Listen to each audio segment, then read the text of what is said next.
Her güne ekmek. Korkuyla karşı karşıya. Açan ben korkarım, ben umutlanırım sana. Grigoriy geçmiş bir küçük köyde yaşama. Davulma hizmetçi ok lisede. En baştan onun işleri giderdi yolunda, hem iyiydi.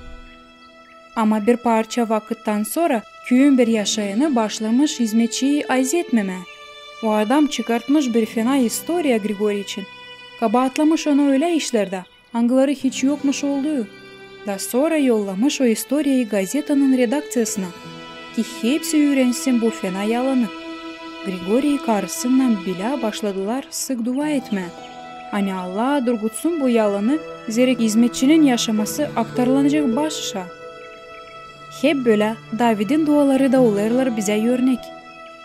O dualarla gelermiş Allah'ın önüne, açan duyarmış korku ya da dil doğruların eline düşermiş. Biz de lazım umutlanalım Allah'a, verelim hepsi cenklerimizi onun eline. Geçirelim ağır vakitleri Allah'la, da tutalım aklımızda ki Allah'a karşı duran insanların kuvvetleri pek az.